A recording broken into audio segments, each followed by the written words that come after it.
श्री रघुनाथ जी के चरणों में सिर नवाकर हाथ जोड़कर सुग्रीव ने कहा, हे नाथ, मुझे कुछ भी दोष नहीं है। हे देव, आपकी माया अत्यंत ही प्रबल है।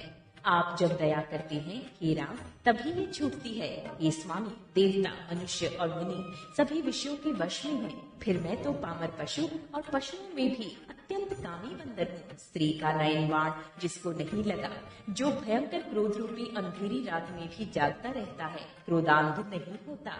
और लोभ की फांसी से जिसने अपना गला नहीं बंधाया। हे रघुनाथ जी, वो मनुष्य आप ही के समान है। ये गुण साधन से नहीं प्राप्त होते, आपकी कृपा से ही कोई कोई इन्हें पाते हैं। तब श्री रघुनाथ जी मुस्कुराकर बोले, हे भाई, तुम मुझे भरत के समान प्यारे हो। अब मन लगाकर वही उपाय करो जिस उपाय से सीता की खबर मिले। इस प्रकार बातचीत हो रही थी कि वानरों के यूथ झुंड आ गए। अनेक रंगों के वानरों के दल सब दिशाओं में दिखाई देने लगे। शिव जी कहते हैं, हे उमा, वानरों की वो सेना मैंने देखी थी, उसकी जो गिनती करना चाहे वो महान मूर्ख है। सब वानर आकर श्री राम जी के चरणों में मस्तक नवाते हैं और सौंदर्य माधुर्य निधि श्रीमुख के दर्शन करके कृतार्थ होते हैं। सेना में एक भी वानर ऐसा नहीं था जिससे श्री राम जी ने कुशल न पूछी हो। प्रभु के लिए ये कोई बड़ी बात नहीं है, क्योंकि श्री रघुनाथ जी विश्व रूप तथा सर्वव्यापक है, सारे रूपों और सब स्थानों में है। आज्ञा पाकर सब जहाँ तहाँ खड़े हो गए। तब सुग्रीव ने सबको समझाकर कहा कि हे वानरों के समूह, ये श्री रामचंद्र जी का कार्य है और मेरा निहोरा अनुरोध है, तुम चारों ओर जाओ और जाकर जानकी जी को खोजो। हे भाई, महीने भर में वापस आ जाना। जो महीने भर की अवधि बिताकर बिना पता लगाए ही लौट आवेगा, उसे मेरे द्वारा मरवाते ही बनेगा, अर्थात मुझे उसका वध करवाना ही पड़ेगा। सुग्रीव के वचन सुनते ही सब वानर तुरंत जहाँ तहाँ भिन्न भिन्न दिशाओं में चल दिए। तब सुग्रीव ने अंगद, नल, हनुमान आदि प्रधान प्रधान योद्धाओं को बुलाया और कहा, हे धीर बुद्धि और चतुर नील, अंगद, जांबान और हनुमान, तुम सब श्रेष्ठ योद्धा मिलकर दक्षिण दिशा को जाओ और सब किसी से सीता जी का पता पूछना। मन, वचन तथा कर्म से उसी का, सीता जी का पता लगाने का उपाय सोचना। श्री रामचंद्र जी का कार्य संपन्न सफल करना। सूर्य को पीठ से और अग्नि को हृदय से सामने से सेवन करना चाहिए, परंतु स्वामी की सेवा तो छल छोड़कर सर्वभाव से मन, वचन, कर्म से करनी चाहिए। माया, विषयों की ममता, आसक्ति को छोड़कर परलोक का सेवन, भगवान के दिव्य धाम की प्राप्ति के लिए भगवत सेवा रूप साधन करना चाहिए, जिससे भव, जन्म, मरण से उत्पन्न सारे शोक मिट जाए। हे भाई, ध्येय धारण करने का यही फल है कि सब कामों कामनाओं को छोड़कर श्री राम जी का भजन ही किया जाए। सद्गुणों को पहचानने वाला गुणवान तथा वडभागी वही है जो श्री रघुनाथ जी के चरणों का प्रेमी है। आज्ञा मांगकर और चरणों में फिर से नवाकर श्री रघुनाथ जी का स्मरण करते हुए सब हर्षित होकर चले। सबके पीछे पवन सुत श्री हनुमान जी ने सिर नवाया। कार्य का विचार करके प्रभु ने उन्हें अपने पास बुलाया। उन्होंने अपने कर कमलों से उनके सिर का स्पर्श किया तथा अपना सेवक जानकर उन्हें अपने हाथ की अंगूठी उतार कर दी और कहा, बहुत प्रकार से सीता जी को समझाना और मेरा बल तथा विनय प्रेम कहकर तुम शीघ्र लौट आना। हनुमान जी ने अपना जन्म सफल समझा और कृपा निधान प्रभु को हृदय में धारण करके ले चले। यद्यपि देवताओं की रक्षा करने वाले प्रभु सब बात जानते हैं, तो भी वे राजनीति की रक्षा कर रहे हैं। नीति की मर्यादा रखने के लिए सीता जी का पता लगाने को जहाँ तहाँ वानरों को भेज रहे हैं। सब वानर वन, नदी, तालाब, पर्वत और पर्वतों की कंदराओं में खोजते हुए चले जा रहे हैं। मन श्री राम जी के कार्य में लवलीन है। शरीर तक का प्रेम ममत्व भूल गया है। कहीं किसी राक्षस से भीड़ हो जाती है तो एक एक चपत में ही उसके प्राण ले लेते हैं। पर्वतों और वनों को बहुत प्रकार से खोज रहे हैं। कोई मुनि मिल जाता है तो पता पूछने के लिए उसे सब घेर लेते हैं। इतने में ही सबको अत्यंत प्यास लगी, जिससे सब अत्यंत ही व्याकुल हो गए, किंतु जल कहीं नहीं मिला। घने जंगल में सब भुला गए। हनुमान जी ने मन में अनुमान किया कि जल पिए बिना सब लोग मरना भी चाहते हैं। उन्होंने पहाड़ की चोटी पर चढ़कर चारों ओर देखा तो पृथ्वी के अंदर एक गुफा में उन्हें एक कौतुक आश्चर्य दिखाई दिया। उसके ऊपर चकवे, बगुले और हंस उड़ रहे हैं और बहुत से पक्षी उसमें प्रवेश कर रहे हैं। पवन कुमार हनुमान जी पर्वत से उतर आए और सबको ले जाकर उन्होंने वो गुफा दिखलाई।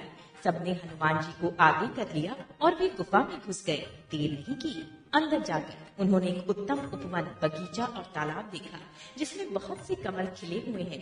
वहीं एक सुंदर मंदिर है जिसमें एक तपोमूर्ति स्त्री बैठी है। दूर से ही सबने उसे सिर नवाया और पूछने पर अपना सब वृतांत कह सुनाया। तब उसने कहा, जलपान करो और भांति भांति के रसीले सुंदर फल खाओ।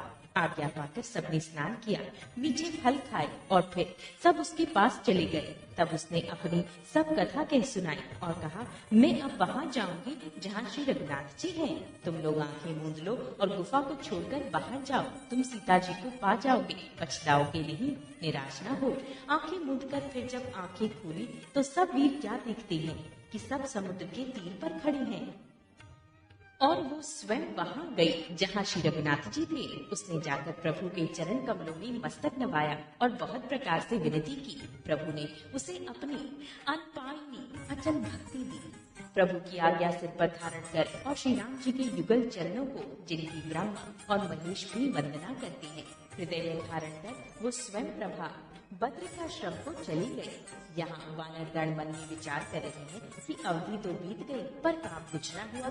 सब मिलकर आपस में बात करने लगे कि हे भाई, अब तो सीता जी की खबर लिए बिना लौटकर भी क्या करें। अंगद ने नेत्रों में जल भरकर कहा कि दोनों ही प्रकार से हमारी मृत्यु हुई। यहाँ तो सीता जी की सुध नहीं मिली और वहाँ जाने पर वानरराज सुग्रीव मार डालेंगे। वे तो पिता के वध होने पर ही मुझे मार डालते। श्री राम जी ने भी मेरी रक्षा की, इसलिए सुग्रीव का कोई एहसान नहीं है। अंगद बार बार सबसे कह रहे हैं कि अब मरण हुआ, इसमें कुछ भी संदेह नहीं है। वानर वीर अंगद के वचन सुनते हैं किंतु कुछ बोल नहीं सकते। उनके नेत्रों से जल बह रहा है। एक क्षण के लिए सब सोच में मग्न हो गए। फिर सब ऐसा वचन कहने लगे, हे सुयोग्य युवराज, हे सुयोग्य युवराज, हम लोग सीता जी की खोज लिए बिना नहीं लौटे। ऐसा कहकर लवण सागर के तट पर जाकर सब वानर कुश बिछाकर बैठ गए। जामवान ने अंगद का दुख देखकर विशेष उपदेश की कथाएं कही। वे बोले, हे तात, श्री राम जी को मनुष्य न मानो, उन्हें निर्गुण ब्रह्म, अजय और अजन्मा समझो। हम सब सेवक अत्यंत बड़भागी हैं जो निरंतर सगुण ब्रह्म श्री राम जी में प्रीति रखते हैं। देवता, पृथ्वी, गौ और ब्राह्मणों के लिए प्रभु अपनी इच्छा से किसी कर्म बंधन से नहीं अवतार लेते हैं। वहाँ सगुणोपासक भक्तगण सालोक्य, सामिप्य, सारूप्य, सारिष्टि और सायुज्य सब प्रकार के मोक्षों को त्याग कर उनकी सेवा में साथ रहते हैं। इस प्रकार जामवान बहुत प्रकार से कथाएं कह रहे हैं। इनकी बातें पर्वत की कंदरा में संपाति ने सुनी। बाहर निकलकर उसने बहुत से वानर देखे। तब वो बोला, जगदीश्वर ने मुझको घर बैठे बहुत सा आहार भेज दिया। आज इन सबको खा जाऊंगा। बहुत दिन बीत गए, भोजन के बिना मर रहा था। पेट भर भोजन कभी नहीं मिलता। आज विधाता ने एक ही बार में बहुत सा भोजन दे दिया।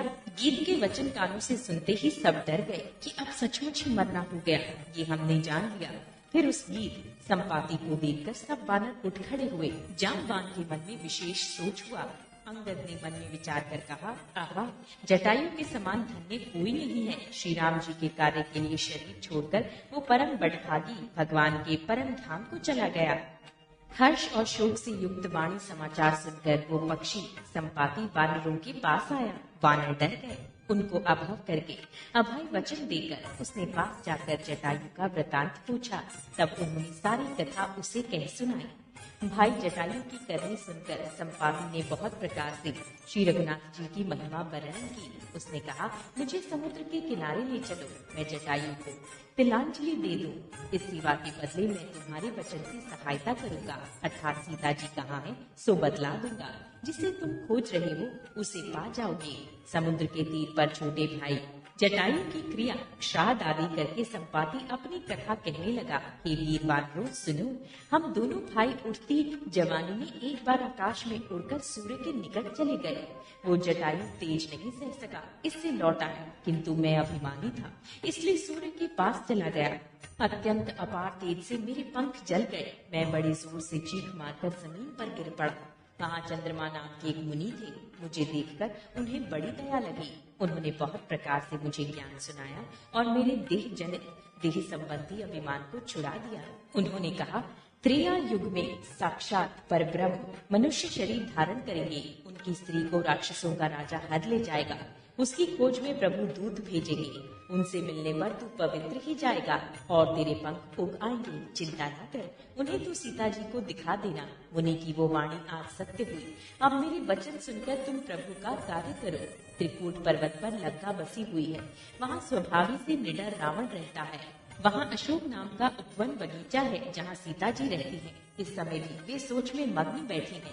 मैं उन्हें देख रहा हूँ, तुम नहीं देख सकते, क्योंकि गीत की दृष्टि अपार होती है, बहुत दूर तक जाती है। क्या करूं, मैं बूढ़ा हो गया, नहीं तो तुम्हारी कुछ तो सहायता अवश्य करता। जो 100 योजन 400 को समुद्र लांघ सकेगा और बुद्धि निधान होगा, वही श्री राम जी का कार्य कर सकेगा। निराश होकर घबराओ मत, मुझे देखकर मन में धीरज धरो। देखो, श्री राम जी की कृपा से देखते ही देखते मेरा शरीर कैसा हो गया। बिना पंख का बेहाल था, पंख उगने से सुंदर हो गया। पापी ही जिनका नाम स्मरण करके अत्यंत अपार भवसागर से तर जाते हैं, तुम उनके दूत हो। अतः कायरता छोड़कर श्री राम जी को हृदय में धारण करके उपाय करो। काकभुशुंडी जी कहती हैं, हे गरुड़ जी, इस प्रकार कहकर जब गीत चला गया, तब उन वानरों के मन में अत्यंत विस्मय हुआ। सब किसी ने अपना अपना बल कहा, पर समुद्र के पार जाने में सभी ने संदेह प्रकट किया। रक्षराज जामवान कहने लगे, मैं अब बूढ़ा हो गया, शरीर में पहले वाला बल का लेश भी नहीं रहा। जब खरारी घर के शत्रु श्री राम वामन बने थे, तब मैं जवान था और मुझ में बड़ा बल था। बलि के बांधते समय प्रभु इतने बड़े कि उस शरीर का वर्णन नहीं हो सकता, किंतु मैंने 2 ही घड़ी में दौड़कर उस शरीर की 7 प्रदक्षिणाएं कर ली। अंगद ने कहा, मैं पार तो चला जाऊंगा, परंतु लौटते समय के लिए हृदय में कुछ संदेह है।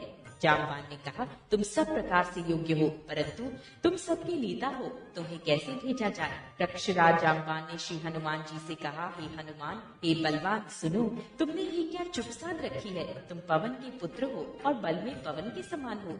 तुम बुद्धि, विवेक और विज्ञान की खान हो। जगत में कौन सा ऐसा कठिन काम है जो हे तात तुमसे न हो सके। श्री राम जी के कार्य के लिए ही तो तुम्हारा अवतार हुआ है। ये सुनते ही हनुमान जी पर्वत के आकार के अत्यंत विशालकाय हो गए। उनका सोने का सा रंग है, शरीर पर तेज सुशोभित है, मानो दूसरा पर्वतों का राजा सुमेरु हो। हनुमान जी ने बार बार सिंहनाद करके कहा, मैं इस खारे समुद्र को खेलने में भी लांघ सकता हूँ और सहायकों सहित रावण को मारकर त्रिकूट पर्वत को उखाड़कर यहाँ ला सकता हूँ। हे जाम्बा, मैं तुमसे पूछता हूँ, तुम मुझे उचित सीख देना कि मुझे क्या करना चाहिए। जामवान ने कहा, तात, तुम जाकर इतना ही करो कि सीता जी को देखकर लौट आओ और उनकी खबर कह दो। फिर कमल नयन श्री राम जी अपने बाहुबल से ही राक्षसों का संहार कर सीता जी को ले आएंगे। केवल खेल के लिए ही वे वानरों की सेना साथ लेंगे। वानरों की सेना साथ लेकर राक्षसों का संहार करके श्री राम जी सीता जी को ले आएंगे।